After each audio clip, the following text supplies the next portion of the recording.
Bonsoir, bonsoir, bonjour, c'est Congo News 24. Bande Konanga, comme toujours avant de commencer notre émission, nous disons merci à Dieu. Nous disons merci à nos chers abonnés et téléspectateurs qui nous suivent partout dans le monde et en RDC. Bande Konanga, soyez les bienvenus. Alors, chers téléspectateurs, on va commencer cette émission Bande Konanga avec élection 2022. Bandeko Kadima sous haute surveillance. Et puis, on va parler à recensement. Bogoyoka message à Saman Kondi. Et puis, na ministre plan Christian Mwando. Alors, Bandeko Nanga, tous à la connecter, peut-être vous développer mon émission. Deuxième point chez téléspectateurs. Faillu clouer par VPM Lyon. Bandeko, chance de langage sur la guerre à l'Est. Bokoyoka, conférence de presse à Martin Fayulu, après Makambo Ye à Lobaki na Kisangani. Alors, VPM Aye, il est cloué alors, et maintenant, Fayulu chance de langage. A Lobi Pena Makambo à Est Bandeko, Bokoyoka, Martin Fayulu. Et puis, Boyebi PPRDP élection 2023, Togoloba Siba candidature ya Fayulu Pena PPRD. Alors, tous à la connecter, peut-être développer mon émission là-dessus. Troisième point chez les téléspectateurs, l'interview de Museveni Bandeko, les WG, IPDF, RDF, Bandeko. Bokoyoka, Oyo, président Uganda Lobby, interview nae, live Bandeko, et puis, on va parler de l'arrivée. Il y a armée à Kenya, et puis Fachi et FARDC, Neni Masola Wizokende. Alors, tous à la connecter, parce que ça somme, et puis Togoloba Lissousou, Oyo, le général Johnny Luboya, note beaucoup sur l'évolution de la situation à Ituri, sur ADF. Tous à la connecter, peut-être développer une émission d'abissou. Chers téléspectateurs, émission d'abissou bandit. Et comme étant Oyo Bissonions tous à l'ensemble. Place aux en ligne, na Facebook, place aux sur la baninga. Yebsa bango était tant ou koki. Et comme étant Oyo Bissonions tous sur l'ensemble, ma solo yamboka. Tous à la connecter Bissonions va c'est tant Oyo bandeko. Et ça tant Oyo Bissonions tout développer ma solo Oyo et wuti koleka. Bandeko, premier point Oyo. Et ça sur élection 2023. Bandeko Kadima sous haute surveillance. Ba parti politique bazo sala ba défilé ko sakanate na seni. Donc eloko nini bazo luka. Alors que Kadima zo sala musala bandeko.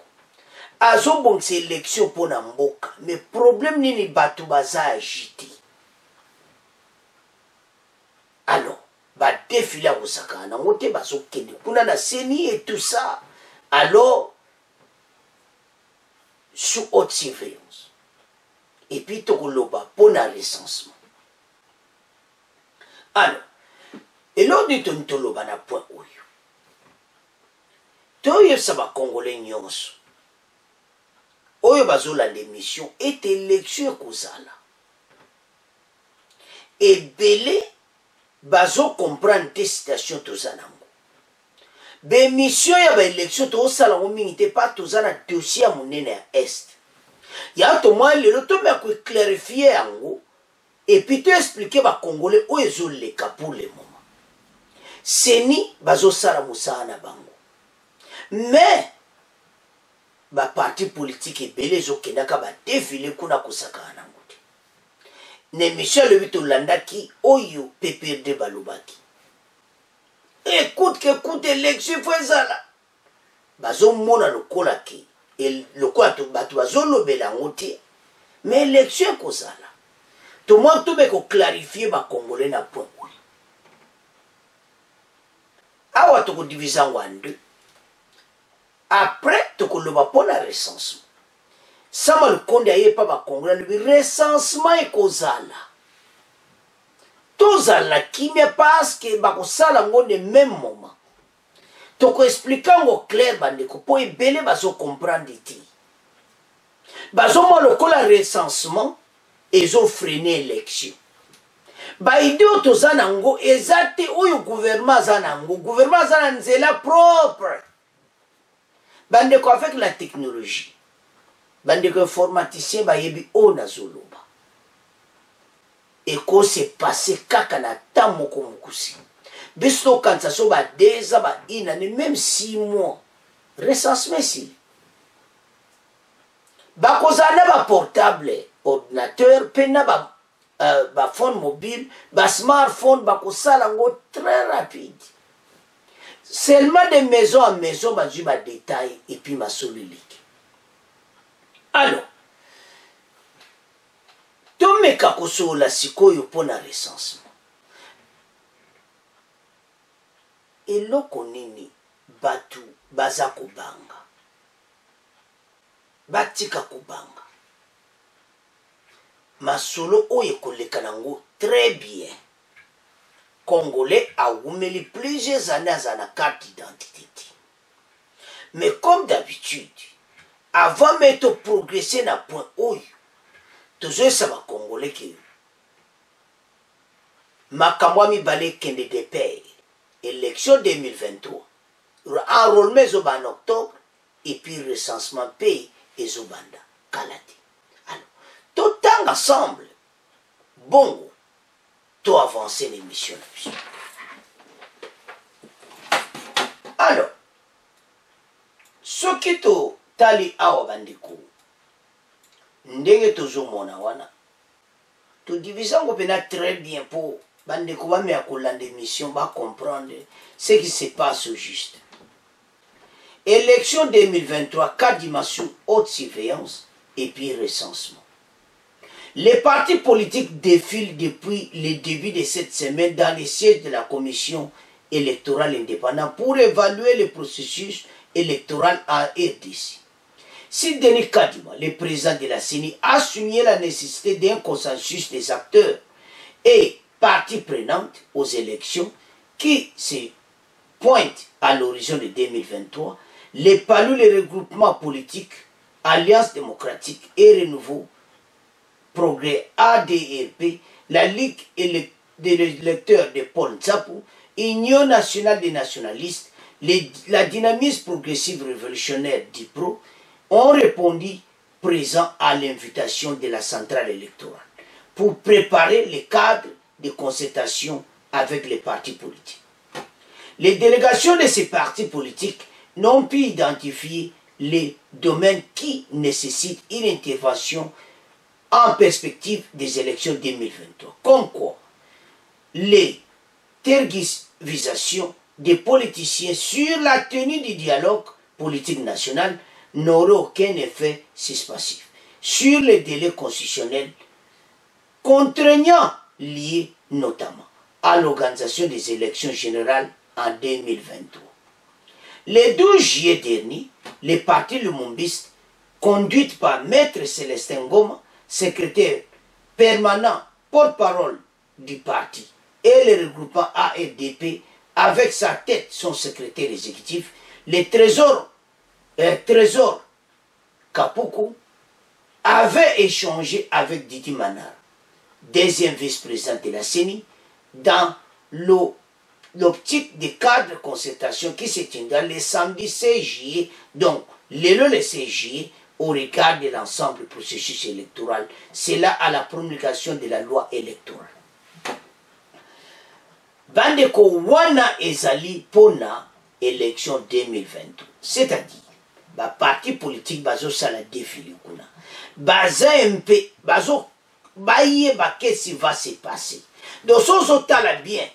Bazolinga baye beloko nini eza kokende mabe ou bien lo nieke mobulu parce que miteme ezobeta. Ba parti ami baza affilié na ba plateforme ndenge toyebi biso nyonso. Alors, mettons clarifier situation pas ba congolais nyonso bala l'émission. Élection kozala. Ba parti politique o bazokende. Mosusu baza kobanga, mosusu bazondima te, mosusu baye ba avancement nango. Mais eza clair makadi malba ki élection zozala. gouvernement s'appelle ça une partie en Bongo déjà. Donc, ma soeur les ok. Alors, côté recensement, les opérations d'enrôlement des électeurs dissociés, elles ont très très bien. Voici le compromis qui a été trouvé. La question de mutualisation des opérations de la Commission électorale nationale indépendante, l'Office national pour l'identification de la population, ONIP, pour la identité, et puis l'Institut national des statistiques, pour le nombre de population, combien et parmi selon le Premier ministre a dit ceci. Cette mutualisation devra se faire sans handicaper l'autonomie et bandeko. Donc, ce qui va se faire, sans handicaper l'autonomie, donc, et ça, c'est là comme mon côté. Et qu'on ensemble et les délais contraignants de la CENI. La discussion est au niveau du gouvernement. L'option a été levée et le décret adopté en Conseil des ministres dans le cadre de cette mutualisation. Alors, il faut ça malukondi et qu'aucun des pays. Enrôlement des électeurs, na recensement. Donc, et là, comment côté et qu'on bébi sa makambo oyo. Ba Congolais to tika kozala kobanga, gouvernement bazo bon sa makambo très très bien. Et belé mette makaka tout, et yango recensement et collection le côté PPRD, côté ya faïlu, pango nyonso baza achité, bozala calme. Ça va nous condamner le biboui. Mutualisation ezanango calme. Et puis, autonomie, et Kouzanango, élection, roulement des électeurs, et puis recensement, ils ont avancé. Alors, on a félicitations pour le gouvernement. Discussion à niveau, il y a conseil des ministres, c'est Salamaki. Et l'autre quoi empêche. Il a dit ceci au conseil des ministres dans le cadre de cette mutualisation. Besoin d'assurer, surtout pour la CENI, qui a des délais les plus contraignants, que ceux des opérations ne puissent pas l'empêcher d'atteindre ses objectifs. Nous pensons que c'est possible. Je tiens à apporter ces précisions, comme cela n'aura pas de confusion, as-tu répondu. Donc, message, Wanaya Samalukonde. Ce qu'on a un message à Christian Mwando, oh, il est kaki depuis lundi. Christian Mwando réaffirme l'engagement du gouvernement. Yaza ministre à plan, Assimbe Masolo, pour l'identification nationale, a réalisé le deuxième recensement général de la population et de l'habitat. Le gouvernement de la République dit tenir au respect de ses engagements sur les différentes options stratégiques, notamment la réalisation du deuxième recensement de la population et de l'habitat en vue d'assurer l'accès au plus grand nombre de la population aux différentes opportunités. Cette affirmation est du ministre de l'État, ministre du Plan, Christian Mwando Nsimba Kabulo, dans son discours à l'occasion de la célébration de la Journée mondiale de la population, le lundi 11 juillet.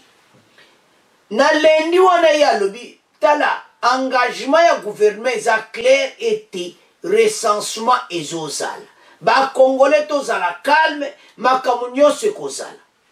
Je voudrais à l'occasion de la Journée mondiale de la population sensibiliser la communauté nationale sur la nécessité de prémunir les problèmes démographiques à venir et surtout appeler l'engagement du gouvernement de la République démocratique du Congo. Ce qu'on met qu'à développer ensemble. Bande Korangai, makambu ezanango propre. Et le koni ne sala makepa na biso. Batu bazana kobanga mingi. Ba Congolais totika kobanga. Tozala calme. Ba parti politique to bandano na élection poso to salika kango boto to lingi biso lingaka batu bena ba comprendre nango. Déjà leçon penda. To comprendre. C'est-à-dire, l'élection, batu bazo ke ne défilé pas ya Kadima.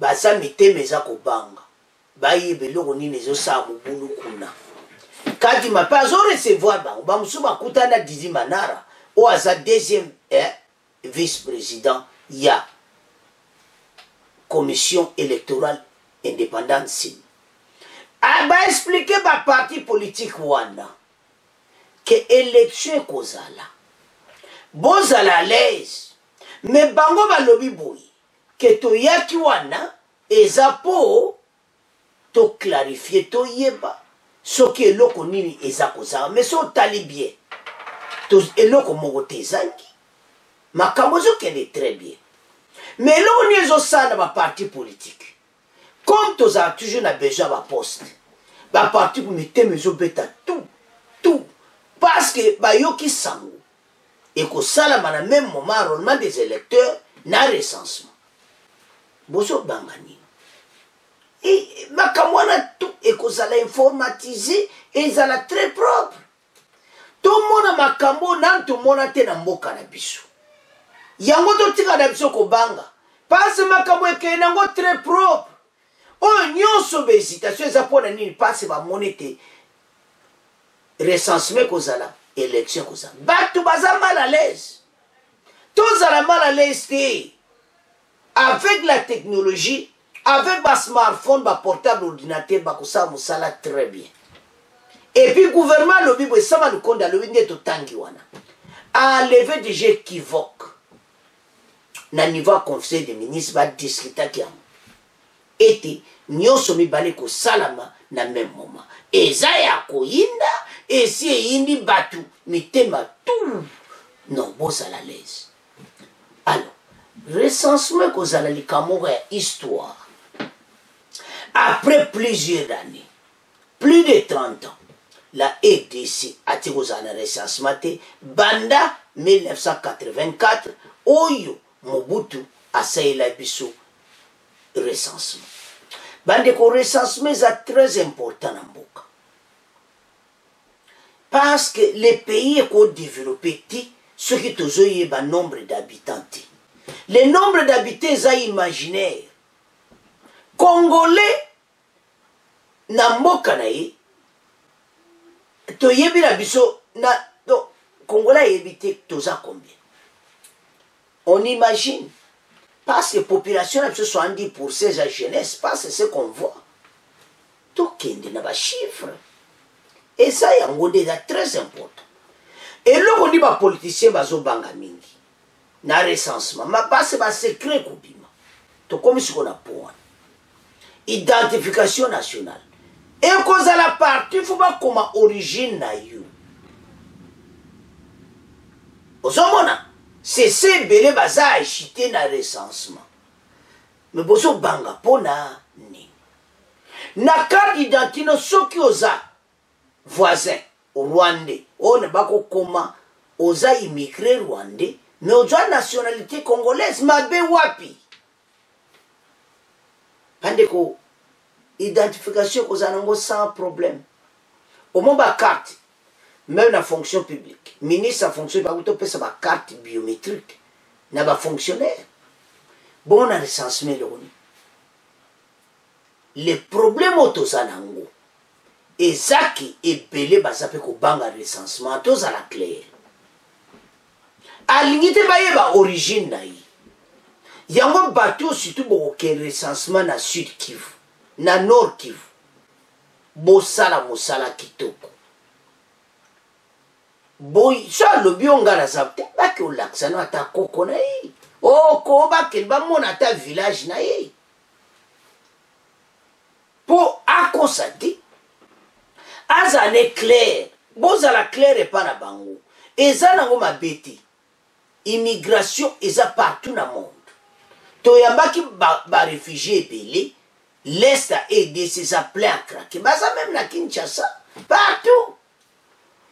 Et ça, quand on a l'est de terre, botou na ye, ba boti na yo baza wapi. Vous comprenez? Ba ye ba, oza côté ni. Vous comprenez? Parce que moutou sa origine na ye. Vous comprenez? Otuninga, na loate, mboka na nga, yangoyo. Tala village na nga, yangoyo. Vous comprenez? mais yo sikoyo ozobanga bayeba origine na yo pona nini. C'est ça le problème à aider. Bandeko, ezali kambu. Et quand ça les recensement, ça n'est pas facile, les gens ont un problème. Le problème qui va se poser, et ça n'a pas tout le monde pour identifier. Ah, azoka ce n'est pas l'eau.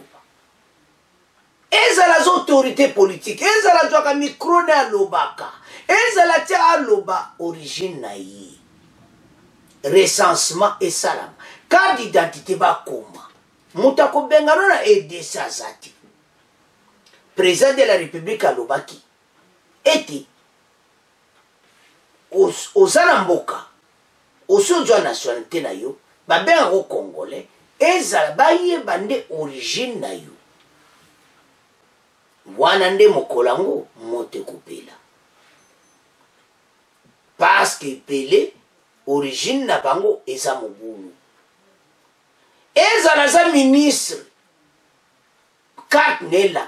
il est originaire de Ayoka Sonité. Botala problème. Tous ça pays ça mawa pays ça pena donc tous ça pena do kaka hein parce que na évité entrer wana oya to yambaka ba bango et puis la façon dont ba pesaka nationalité na biso za malamu te mena nationalité congolaise bande ko mboko yoko. Ce que bon, moi, c'est une vérité. Notre pays, ils ont mboka moko, ils ont makambo bon mengo ebele. Mais parce que tous qui dirigent malamuti. Bitumba o tozo bunda na ngona es obo mone endongo. Et ça passe de récupérer mboka. Zomona. Batu ebele ba s'impliquer partout. C'est que la façon dont son excellence le président de la République a son même mboka et belé ba qu'on a inquiétude bozo bangani des prétextes recensement et la CENI et on a élection monite que za mubulu ya nini ouais ko freiner élection ko freiner te ponango. Bon, le bagage la vérité, le problème c'est la mitema. Mitema bête tout angaye bakoye bangana za mutabo. Mais so ba yebo za mutaku ne za problème nini. Ba carte d'identité ça. Congolais est nomade dans son propre pays. Mais la vérité en Wezobima. Nazo féliciter son excellence le premier ministre Sama Lukonde. A le bien équivoque lungu. Tanga. Na mais ça to tangi yango clairement. Na conseil des ministres va décider qui vaut que ça sorti. Nous c'est que salama na même moment. Élection des électeurs, enrôlement des électeurs, recensement et bandit. Ba yeba mutu na mutu. Tout ça va te belena, abota manena poto. Et ça problème te.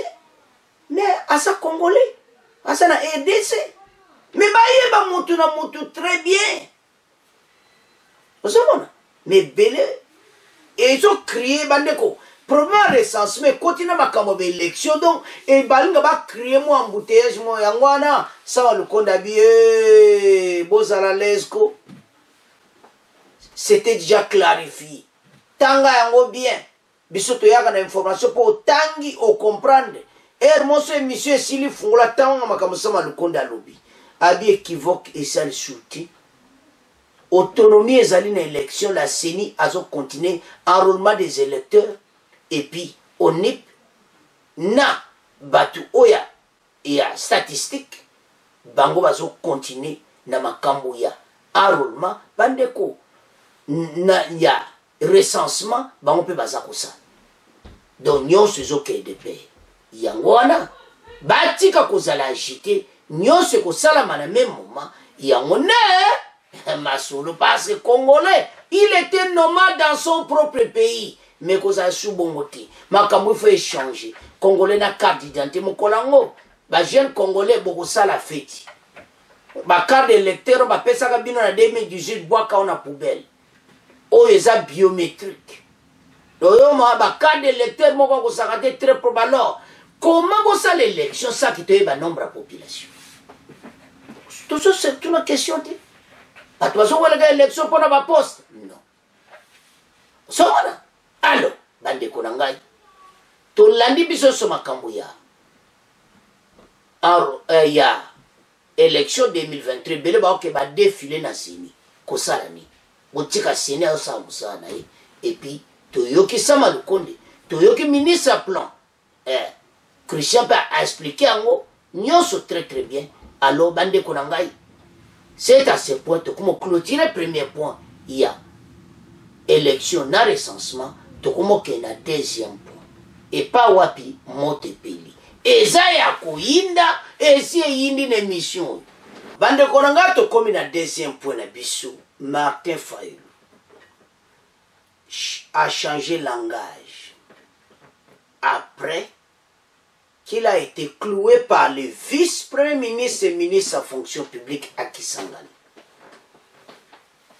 Bolanda ke mission wana ministre à fonction publique en tout cas pesa ki réponse ayebisa ki peuple était tolanda ba politicien te ba politicien bana posa oya bango mais tozana makaminene na est.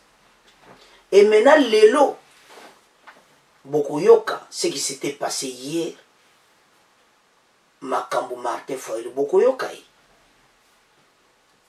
alobi penda kitoko pona est. Et puis après wana ya kozala candidat a expliqué ndenge nini ye pe akosala pona kimia ezala na est. Alors makambo oyo elega na Kisangani en tout cas alobaki kitoko te aye koraisonner parce que Jean-Pierre Liao atiaki pena na nzela ministre à fonction publique na oyo ye alobaki epai ya Faci tant oyo toza nango eza tant biloko wana te toza na temps pona makambo ya est peuple ayeba qu'est-ce qui se passe au juste tokomi na niveau nini armée ezokende ndenge nini makambo bapeuple bakongole bamikolo koyoka mende no loba lexa point na mbangu lobela biso makambo ya est makambo toloba eza vérité ozomona baza isubali isu ba distraction oyo ti mais Martin Fayulu aye kokorige yango bokoyoka ye d'abord alobi koma ndenge nini bastratégie ekozala na est ndeni yako koavance makambo yango epuis mboka na biso ekozala jamais balkanisé ye mpe so akomi président de la république ndeni akobongisa est tokoyoka ye. Alors bandeko toza na démocratie il fallait ba Martin Fayulu basepela baféliciter les chefs de l'état en tout cas moto akomi mpena koloba ye à l'aise parce que toyebi il y a cela 2 ans 3 ans dans 2018 4 ans passés kaka nde oza na esplanade Kisangani mbamo grand ngondo micro ekiti dona yo na ndenge opakata mais Faci ayebi biso liberté de la presse loba landa banorme ozomona il fallait tout respecter yango to féliciter mpe ye nango mais personne alobaka merci Faci pour la liberté d'expression tokomi nango na mboka. Alors ntango ye alobaki meeting wana en tout cas mercredi eleki en tout cas ministre à fonction publique VPM ayeka mbala moko Martin Fayulu cloué totalement. Alors il fallait changer stratégie. Alors comme d'habitude autant ensemble bon autant avancer l'émission. Donc bandeko d'abord à Kisangani agression à l'est ministre il y a fonction publique ne vous laissez pas diviser par les politiciens, nous devons faire bloc pour sauver la patrie. Zomona. Et puis, dans le message à Pessi, jour après qu'un message naïe, PPD Payo déclare la guerre contre Fachi Bolanda Kiam. En mission officielle dans la ville de Kisangani, chef-lieu de la province de la Chopo, le VPM Jean-Pierre Liaou, dans un meeting populaire, mercredi 13 juillet, à la Grande Poste, lançait un message fort aux Congolais qui font actuellement face à l'agression des armées étrangères dans l'est de la RDC. En mission officielle dans la ville de Kisangani, chef-lieu de la Chopo, le vice-ministre en charge de la fonction publique,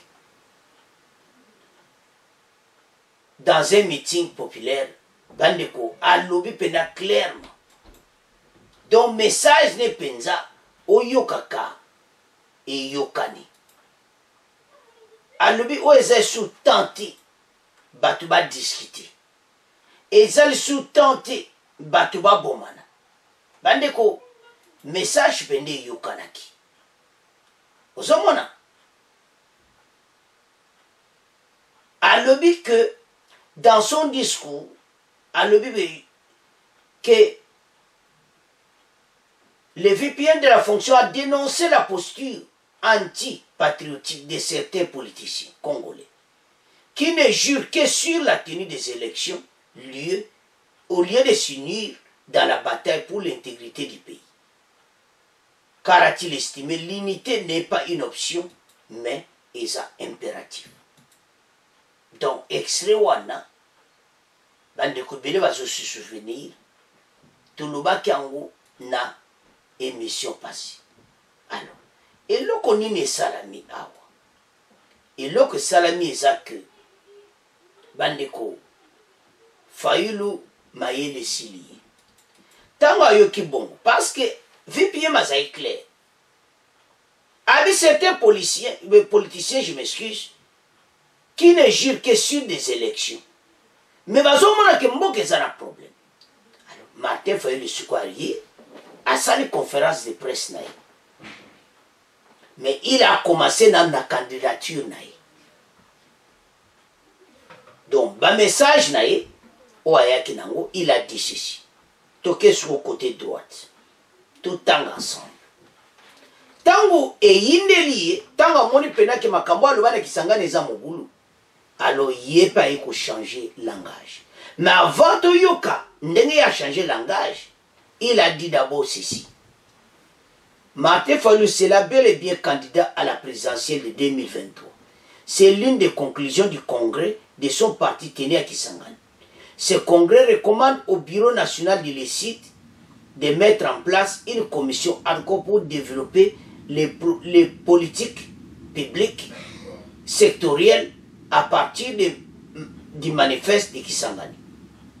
Et puis il a dit encore ceci, qu'ils ont lancé campagne et il demande de lancer la campagne $1 pour l'élection de Martin Fayulu. À lui qui va Congolais $1 pour l'élection. Et puis à l'Obibo, je suis candidat ni pour moi, ni pour ma famille, je suis candidat pour offrir à notre peuple une idée, une vraie perspective, construction d'un État tourné vers la paix, la stabilité, le développement et l'avenir prospère pour les enfants de ce pays. Wana ndenga balina mena ba Congolais nyonso ici, boyebi ki azo officiellement candidat l'année prochaine. Mais à 5 bino nyonso bato ici, bo pesa $1 pour bo aider na finance. Et puis après wana boyo kasikoyo oyo Martin Fayulu alobi. Bandeko donc soko tali olobi mais awa eza o balobaka grave. Alors toyoka Martin Fayulu bongo to continue mission na biso. Bon, repris entre les forces armées de la République démocratique du Congo et les rebelles du M23, vous le savez. Alors si les FARDC, bien que soutenus par la MONUSCO, n'arrivent pas à bouter l'ennemi en dehors du territoire national, c'est tout simplement parce que le M23 est soutenu notamment par le Rwanda. C'est un secret des polichinelles. C'est ce qu'affirme Martin Fayulu, président de l'ECD. C'était ce vendredi au cours d'un point de presse qu'il a tenu à Kisangani au guest house de Triangle. Les patriotes congolais ne laisseront jamais un seul millimètre du territoire national être occupés par les étrangers, a-t-il ajouté. Mais quelle serait sa stratégie pour vaincre définitivement la rébellion? Pour Martin Fayoulou, la solution est d'entraîner les forces armées, les équiper et les soutenir par des prières. J'ai dit que le camp Kokolo de Kinshasa va se déplacer à Beni. J'ai dit que j'allais mettre une force pour surveiller nos frontières, surtout là-bas à l'est de la République.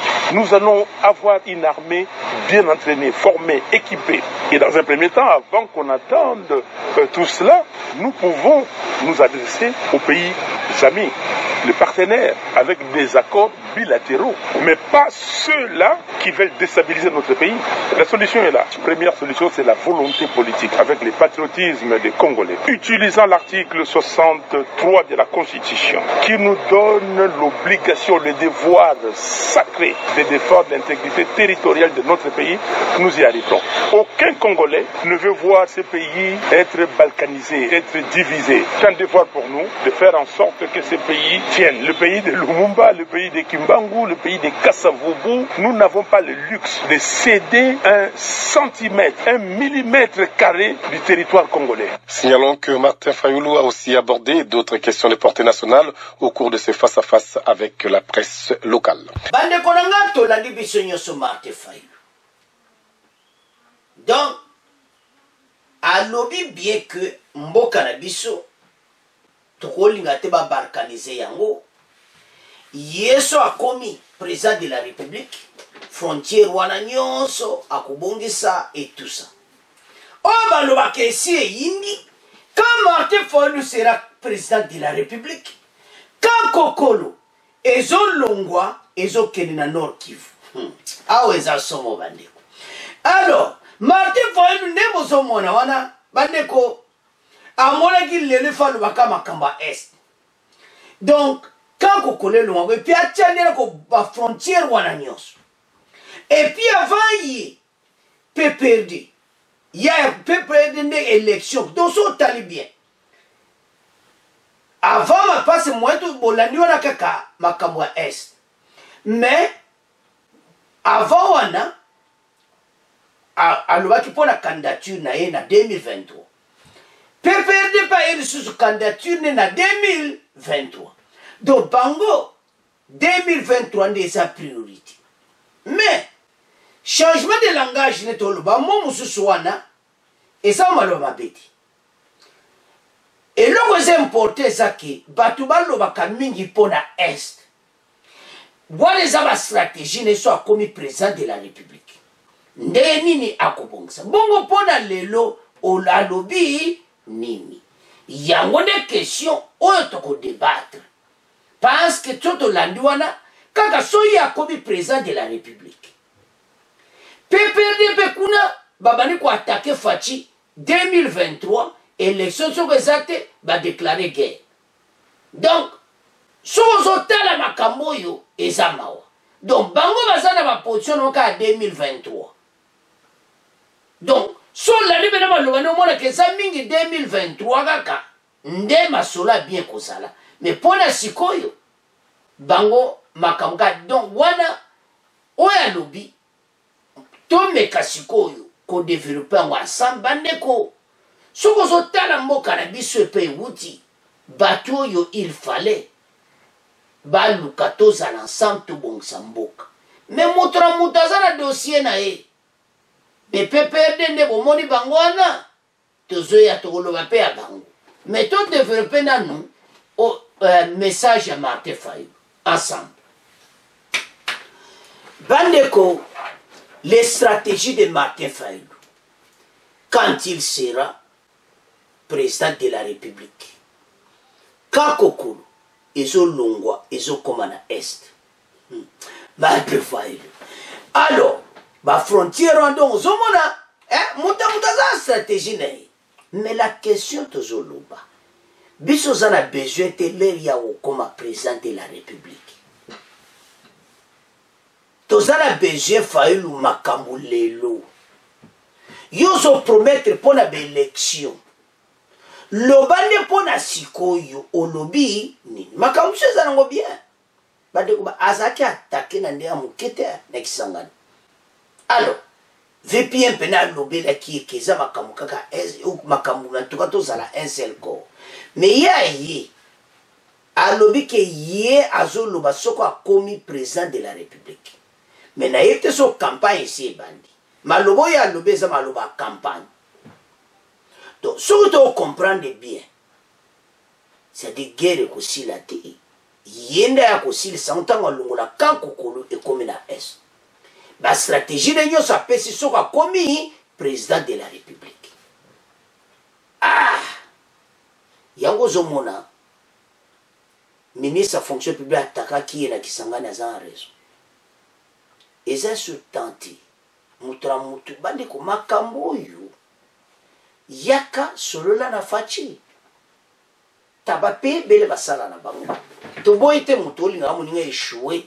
Mais yo mona ki yo o gagné l'élection oui to boiti partout ezanango mais wana ezali ta o ezambo keza attaqué to pes exemple lelo ya luka 2023 okoda kutambo keze kendate na te fa le côté wana makamso le bien mais makamso so tali mawato mais tozomo lokola kaka eza élection ya propagande ke soki na komi parce que zo loba ke ye wana soka za anteta pe bande ko makambo yango yo ba politicien makambo ya pesi makambo ya le bien ke soki ya komi makambo yango ndi yango kende solo na président de la République yo lobi no kaka boy oui ba yoki peuple c'est quoi bakotala mais batango pourquoi bakovanda te basolo la pona agression question to tuna yango wana omonde basola ka auto zwa bisos consensus pour élection pourquoi pas to ko jwa consensus pour agression ba congolais. Pourquoi pas agression rwandaise? Sangana, ex-président de la République Joseph Kabila, Martin Fayulu, Katumbi, vendre autour de la table, solo la pona est. Pourquoi pas? Donc, au sommet que mutu na mutu azana intérêt na. Oui, la politique est bon, mais ce comme na ka o pays est attaqué. Ils sont sous bon côté. Tous à la un seul corps. Wane communique ma pays. Ils sont sous ma kamouya ma position tengala à la présidente de la République. Mais Martin Fayulu a insisté que Yeso a commis président de la République. Ndi a sali ma kambouana. Mais à l'objet de moi ma mon sous pour la faire d'essai et tout ça. Mais ce qu'on l'a dit dans mon zindol il y a mes conférences de presse naïe. Et ça quand nous connaissons les Congolais, ce qui n'a commis. Bande konanga, l'heure est grave. Makambo yeze souta makambo iti. Ce que Martin Fayulu va faire, ce quoi linga kimboka oyo. Eza d'abord un. Yako luka ki batuba solo la ba vanda. Talaboui. Limitamo mais il bon côté bade makamoto lobako tala ba pays soki mboka za agressé comme l'air bazangana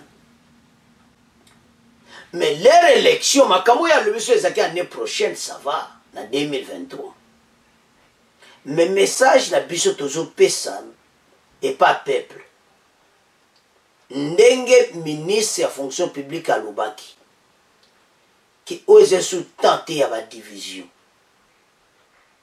Et comme étant au peuple congolais, tous à la cima chef de l'État pour mboka oyo longa boka banguna. Mais tous ce peuple congolais était guerre aussi là. Fachi avec ma stratégie nae à kolonga monguna. Mais maweza nini toyoka ki peut perdre.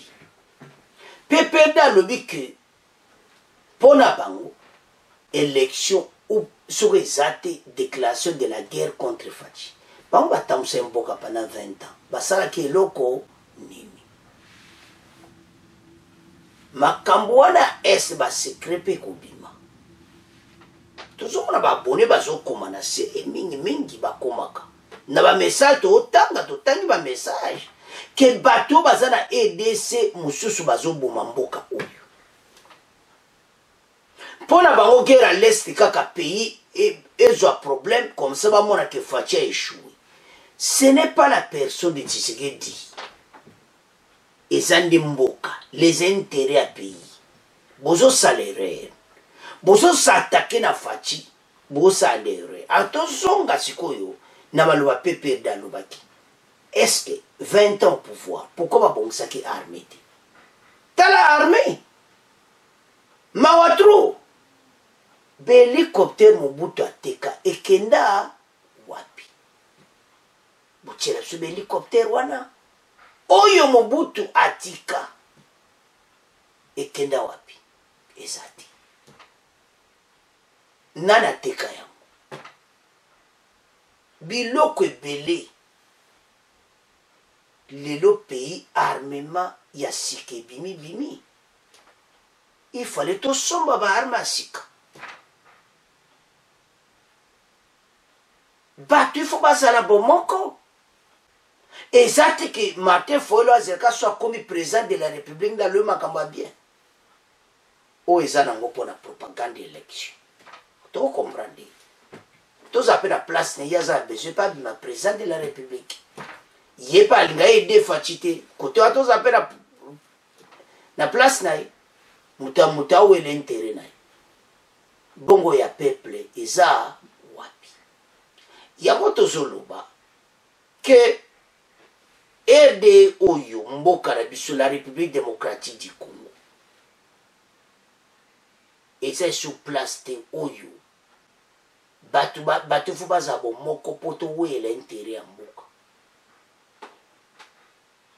eza tante mpo na kaka baélection totyango nanu pembeni nayebi ke bato baza besoin bakoma baprésident de la République mais na moment oyo soki lelo balobi ke oyo toza na guerre élection ezala te bandeko bokomona oh message que Bimika voilà nous avons la guerre à l'est il n'y aura pas d'élection en 2023 nzambe na ngai bokoyoka bathèse ndenge na ndenge muta kodéfendre ndenge na ndenge d'abord na 2018 guerre wana ezalaki nango kaka tosalaki élection alors que ce n'est pas ça. Il fallait que bato s'entendre. Bayokana à un seul point, toi avancer mboka. Bandeko, il est temps, tout élément, pour le pays où. Alors, tu résumé point ya Martin Fayulu Boui. Parce que YP de Barré a visé 2023, PPDP a visé 2023, donc si ça la bloque là-bas. Mais, Faci a kende na direction pour alongola mboka na place oyo PPRD atikaki mboka ekufa tozala clair azobongisa mboka mais bapoliticien motambuta aza na intere na ye alors eloko toyesa bakongolais eza boye il est temps biso nyonso tozala bomoko Martin Fayulu alobi na ye beintere na ye akobima président de la République. Mais biso zara beje mboka ebonga yaza na espoir ete ya kokoma président wana nde alongoli kakokolo eke na est mais lelo yo tozala besoin nini bandeko ya est bazwa kimia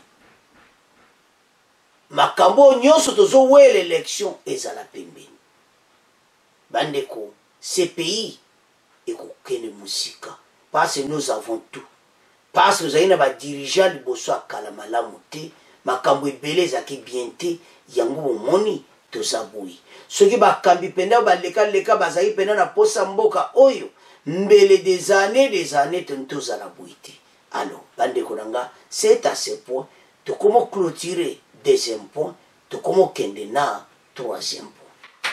Chers téléspectateurs, tokomi na point oyo ya suka troisième point na biso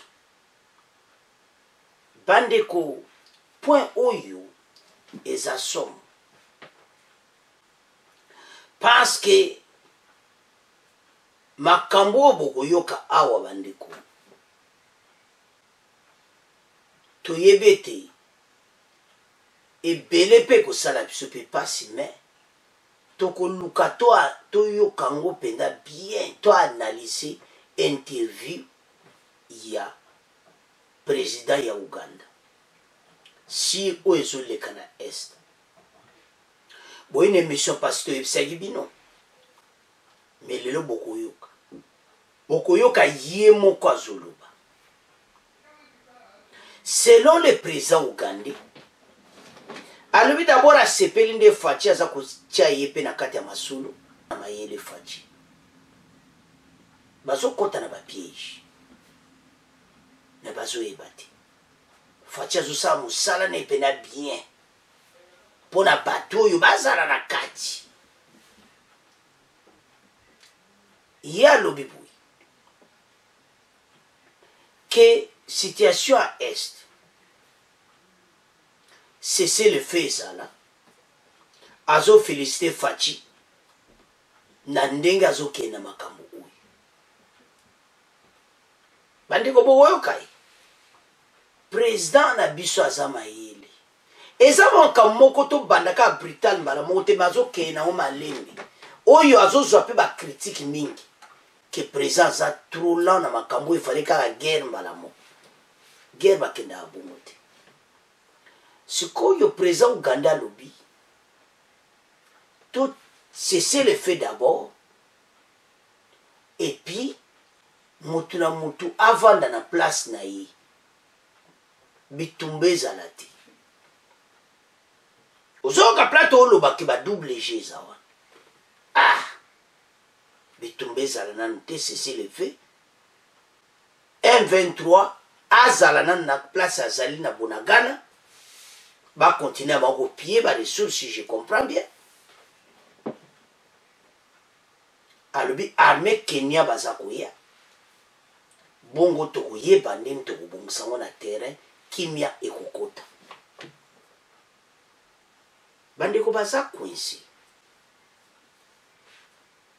parce que ya présent Rwanda gouvernement alobi yango polele me oyo bango gouvernement alobi ti mais toyoka déjà débat badepute mosusu bazoloba clairement na assemblée nationale mpo na Uganda to eza makambo umeli à l'est de la RDC tokokenda yango ti wapi le président Félix ayepo asilisa makambo oyo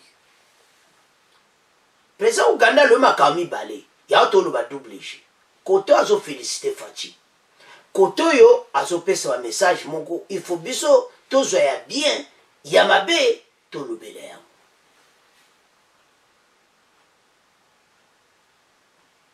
parce que ntango yazoloba yango bon totiela bino ye bokoyoka parce tobanda toyoke nanu il faut toyoka oyo alobi bien biso nyonso ensemble todéveloppe masolo wana somona ye na président Rwanda baza na bango bien baza na problème te mais on ba makelele wana to ezaka ba stratégie baza bango bien il n'y a pas un problème là-bas parce que moi na ya lekaki oaza mokonza ba soda lekaki na ba Twitter bolanda ki biso so bandeko balanda politique ba yokaki le problème o eza wana eza nde système ya double G oyo biso tozolinga te Zamona. Cessez le fait. M23 yovana na Bunagana. Makabi tumbalisu ezati. D'une manière d'une autre, pied no ba ressources ba Congolais. FARDC yo zalano na Romangabo. Yope bitumbe zate yope ko avancer te zalawan. Cessez le fait. Donc kimia mikolo eza basi bapese ba consigne ba wana zolo banikaka basi bapese ba consigne bana makama Luanda que cesser le feu bandeko makambo oyo eza kosakana te. Parce que maintenant même MONUSCO akomi mingi côté mona FARDC mpona bitumba oyo. Mais toyoka nanu président ya Uganda bongo après parce que ntango toyoka ye todévelopper masolo bien. Parce que l'heure est grave. Azoloba ngo calmement bokoyoka ye bongo après todévelopper masolo parce que ça chauffe dans cette émission. Toyoka président ya Uganda. Le président ougandais a proposé sa solution qui consiste d'abord à décréter un cessez-le-feu et ensuite chaque parti garde ses positions actuelles sur terrain. Enfin, les forces kenyanes vont arriver et la solution sera trouvée à ce problème du M23. On écoute le président Yoweri Kaguta Museveni dans cet extrait choisi par Alain Irunga. Now, this is something I would like to share with you. Maintenant, ça c'est quelque chose que je voulais partager avec vous. Nous avons été en guerre pendant longtemps, je crois pendant au moins 50 ans, ici en Ouganda, mais aussi dans des pays voisins aussi. Si tu veux vraiment te battre et gagner, tu dois faire la guerre avec une guerre juste. Avant de se mêler dans un conflit, souvent les guerres viennent de la politique. Et puis vous regardez les sujets et maintenant vous décidez qu'est-ce qu'il faut faire. Ou bien vous utilisez la paix, ou bien le dialogue, ou bien se battre, ou bien le tout. Je voulais féliciter l'excellence Tshisekedi pour avoir réduit la pression qui était sur lui, ne pas travailler avec les Ougandais, de trouver une solution. Cette histoire ici, on peut trouver une solution. Et il faut voir aussi notre longue expérience. Ma proposition, trouver une solution d'une façon complète. Mettre un cessez-le-feu en place, là où ils sont, pas de combat. Les Kenyans vont venir, et à ce moment-là, on va diviser les forces et on va trouver une solution dans ces problèmes-là. And then we solve the whole problem. Bandeko nanga tolandi biso nyonso wana. Interview de Museveni, le WG, UPDF, EDF, armée à Kenya Zakoya, et puis Fachi na FARDC Tokoloba Peyam. Le président ougandais, Yoweri Museveni, Kaguta Museveni, a préconisé jeudi 14 juillet 2022 un cessez-le-feu comme solution dans le combat qui oppose les FARDC aux rebelles du M23. Dans le Nord Kivu, il a fait cette proposition, je m'excuse, dans un échange avec une délégation congolaise conduite par le ministre Alexis Gisaro, Toloba Kamolobi. Cette histoire ici, la guerre FARDC M23, on ne peut trouver une solution. Il faut voir aussi notre longue expérience. Ma proposition, ma proposition est de trouver une solution de façon complète, mettre un cessez-le-feu en place, là où ils sont, pas de combat. Les Kenyans vont venir. À ce moment-là, on va diviser les forces et on va trouver une solution dans ces problèmes a proposé le président ougandais. Les Kenyans baya et puis on va diviser les forces. Tous à la maille les wana. FARDC tous à la maille les wana. Tia armée ougandaise. FARDC à Zawana. Armée à Kenya Zawana. FARDC faut zala na groupe ba ko kabola zala maille. Pour les Congolais, balobi mingi pour la force eza koya. Tolingi erreur ti. Les Kenyans vont venir. Tant bakoya, on va diviser les forces. Et puis surtout aux Amaïl. À l'occasion, Yoweri Museveni a félicité Félix Tshisekedi, qui selon lui a réduit la pression qui était sur lui, en impliquant l'Ouganda dans la solution de ces conflits. Vous évitez qu'à impliquer yo, Fatima Namaye, à impliquer Ayebi Ponanini. Le président de la République a impliqué yo, pourtant, mais yo peut, aux Alaki. Pourquoi aux Salamo? Pourquoi vous? Fachi, bande kuba stratégie, Fachi Zamakasi. Avançons. Il a a fait savoir que toutes les guerres proviennent souvent de conflits politiques, comme son pays qui a passé environ 50 ans de guerre. Pays na yepe, il y a qui makamba guerre, boyebi ou il y a qui na Ouganda.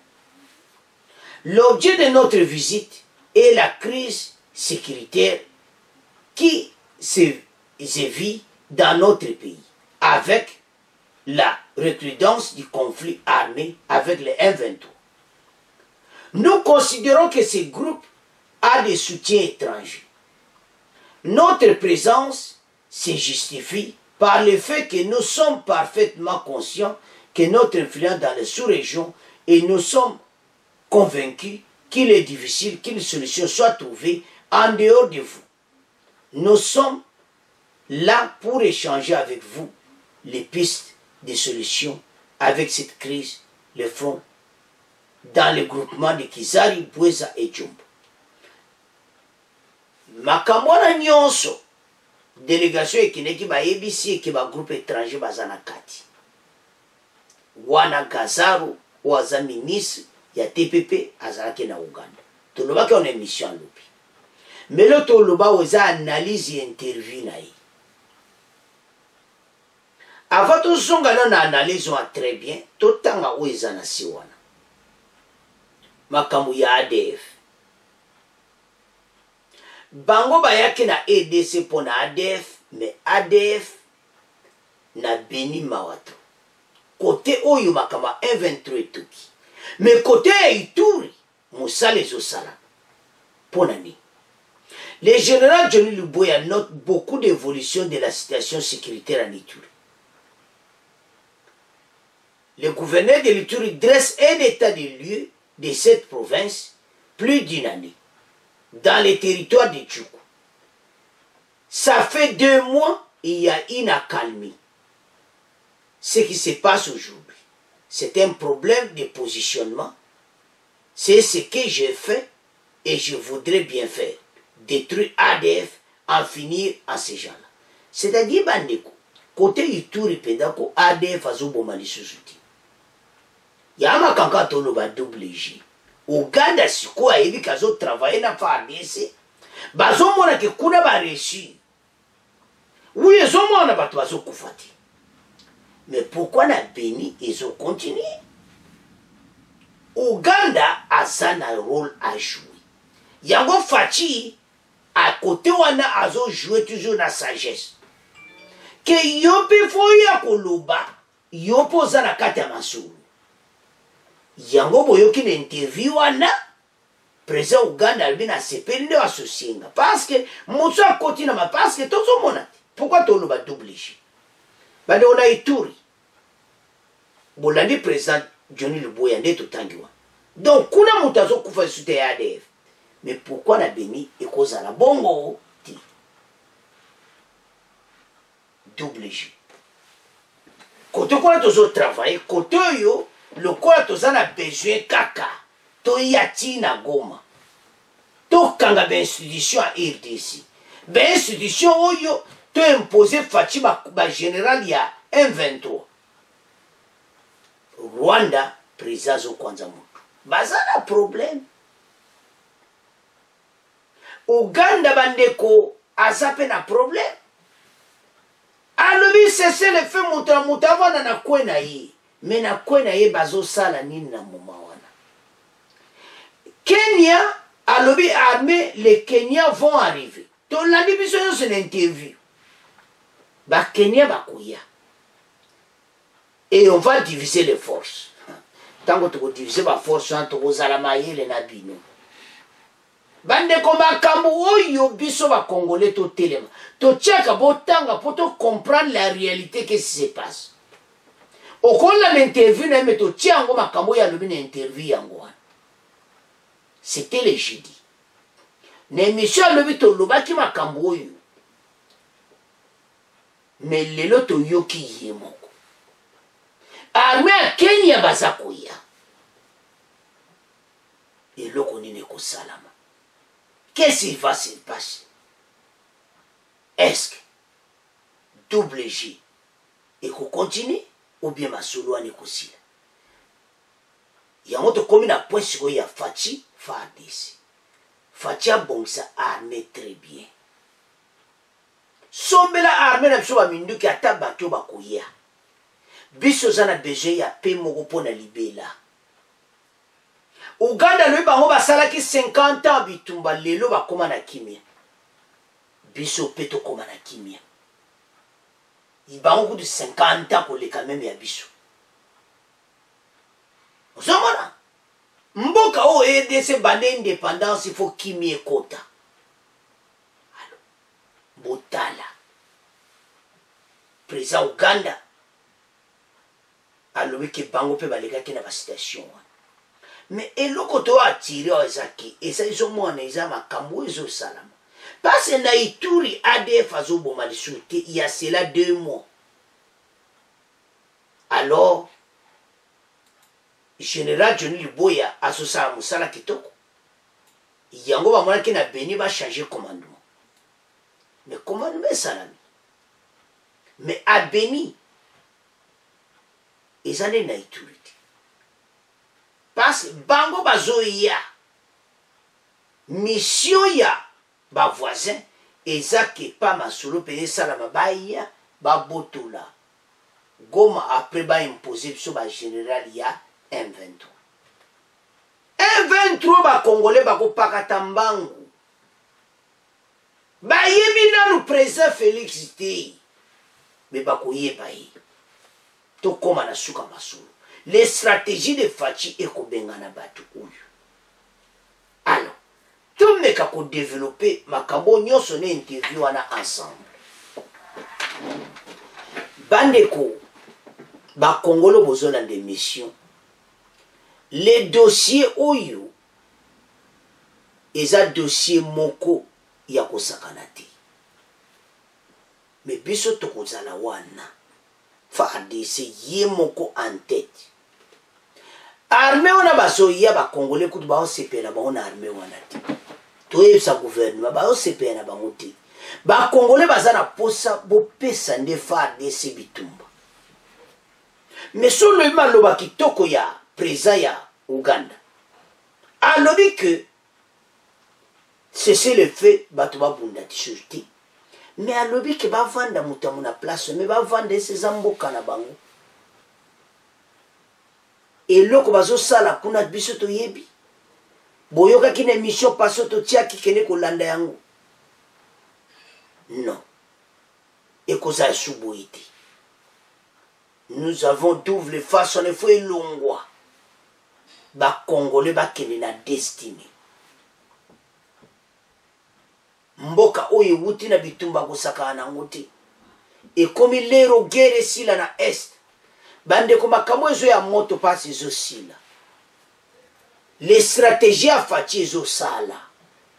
E bele ba koza d'accord e bele ba koza d'accord. Pourquoi? So tali partout ba zo critiquer. Ah Faci ebisi sumo président Uganda. Mais président Uganda zana kati ya makambo wana zala ikuna na Kenya ti.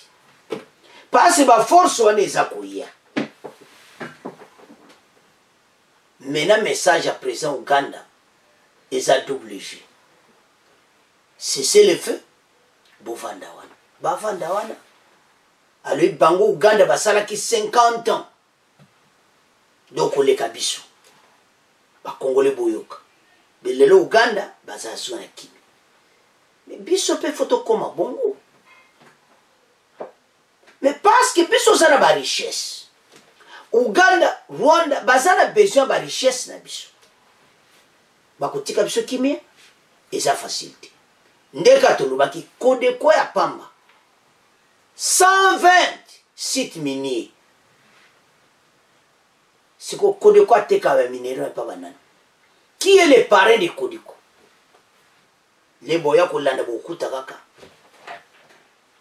Nde baluba homme en cravate baza sima Kodiko.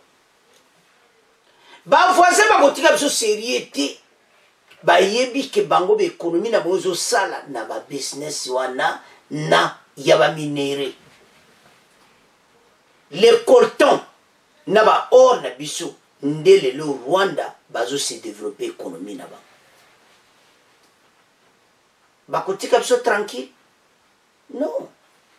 Bandeko, voyons ça. Maintenant, tu comme un point à faire ici. Ba jeune Congolais, président de la République a benga ki bino bokota na armée. Bokota. Le pays est tellement menacé que bokota pour tout l'intégrité territoriale est à la protéger. Parce que nombre de lobaka. Le monde va banga la Chine parce que la Chine a zana homme na armement baza pena na nombre batukoleka ba pays nyonso na monde. Nombre lobaka ya président de la République se joindre na armée. Tout bâtir armée moka makasi. Tout somba ba arma makasi poto telemela munguna oyo. Président de la République, ba Congolais bazo sepe la même arrivée ya armée wana ya Kenya wana tuti. Baza na posa tot bongsa armée na biso. Lobi Kenya ya kokene na ye. Na kokene pamba te. Bango pe bakoya pamba te. Eloko moko te na armée sala pamba. Ne bazo ya wana gouvernement na biso toujours. Toko futa. Force moteur ekoya pamba koya kubunda na etisi. Zomona. Mene loko tozo senga po to buka ba double G na bango eza to bongisa fa disi. Ba somba ba arme soki ya ba américain za cher boke ba russe za moins cher. Turquie pa za ba bundela kitoko to ko somba na Turquie. Armée moko makasi to ko délivrer mboko na maboka banguna. Les pays ezaki longtemps. Yango tozonga kana pona. PPD ba diriger mboka pendant 20 ans. Ba vananye. Makambo to vivre parce que bango ba salaki yango te. Ceux qui PPD ataki pression oyo et banaka l'air na bango. Non, ils ont accepté des négociations maintenant lelo infiltration continue na kati armée. Mais Fatiba boyi ba négociation na ba groupe armé. Baïda ya président Uganda wa yaki nango ba tout cela passe interview ba négociation mukusi. So la interview na mulai nango yo kazolo baki. Il faut ba solola. Toko solola na groupe armé ona. Non. Toko négocier na bango te. Et ça koyeb sa bon ke bobima ou bien tozana bin. Mais tout ça n'a pas de la macasse. Parce que Bango, M23 bazali na bibundeli na oyo bazu déjà et pas ya bafas. En retour, bakopé ça va minérer. Parce que maintenant bazo côté bazo piller ba minérer. M23 zotek. Le gouvernement peut ça bango temps mingiti. Tant bazo umela bunagana na bamboka na mike aux alentours bazo côté ko piller ba ressources na biso. Chanju, Runyoni, Bunaga, tout ça bazo piller ba ressources. Message au président Ougandais le dit que cessez le feu et ça malam. Mais ouais le que ba vanda wana ba vendre non. Tout ça d'accord na ngoti. Mais message yokani cessez le feu et ça mais pas bimati. Tu yokana te bango retrait immédiat. Mais pourquoi bazo bimati? Et comme le président Ouganda Zolo Baketo, c'est là, armée à Kenya Vazoya, on va diviser les forces. On va diviser les forces. Et que ça, la mandengini. Faire des si bozala maïle. Bozala confiance à moi 100%. Vous battez la mboka. Pour les Congolais, tous les Congolais baza d'accord na force régionale. Les Congolais baza na posa. Bibundi la makasi gouvernement bisa mbongo na trésor public baso ba bibundi. Yango pesa toujours kada soki gouvernement akala bande balobaki lobi ke déclaration de la guerre contre président de la République alors que bango il fallait ba som bibonde la mboka we na lera Mobutu tozaki na ba mirage wapia na lera Mobutu tozaki na ba avion de chasse wapia farci bo sombango mboka oyo échange alors to comme na ta oyo biso to bunda pona mboka lutter pour na mboka na biso mopaya moto totikela bango temps. Alors c'est à ce point to comment clôturer mission na biso. Bon continuer à s'abonner massivement, bon partager mes missions bandeko nanga. Au revoir, à la prochaine.